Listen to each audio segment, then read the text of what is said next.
Hi everyone, this is Dave Brascala for ImagineFX Magazine. Today we're working with taking the aspects of a real-world animal and turning it into a fantasy humanoid. I'm starting with a prehistoric armored fish that's been extinct for a very long time but had a quite interesting face. I thought it was a good candidate for turning it into a more human-like face, if you can call this that. I've narrowed the face and the features, put the eyes a little more forward facing, given him a bit more of a chin, let the parts of the armored jaw form cheekbone armor. I originally had a bit of a hinged carapace across the top of his head. I decided to take that out near the end of the drawing because I thought it was a stupid place to have a weak point. But I did want to give him some vulnerability, so I gave him a more turtle-like neck, sort of scrawny and stringy and soft, something that would have to be protected, just so he wasn't completely invulnerable.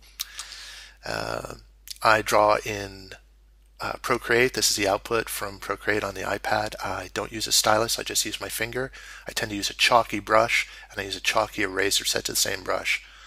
And I tend to work very sculpturally. You can see me adding and subtracting and sort of cutting down lines to fit where I want them.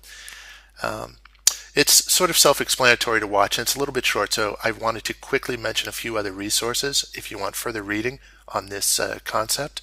The first is a book called Animals, Real and Imagined, Fantasy of What Is and What Might Be by Tara Whitlich, probably the premier creature designer in the world. And the other is Imaginative Realism, How to Draw What Doesn't Exist by James Gurney, who is, of course, the creator of Dinotopia.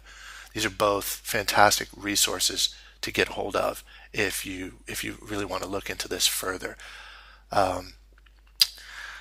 Thanks for looking at this. This drawing's really almost done. I hope this was helpful to you. I hope that the extra material can be useful to you, and I hope you enjoyed getting a little glimpse into how I create something like this on the iPad. And hopefully we'll be talking again real soon with another tutorial for ImagineFX. So that's it for our Dunkaloid. And hope to talk to you again soon. We'll see you next time. Thanks again. Bye.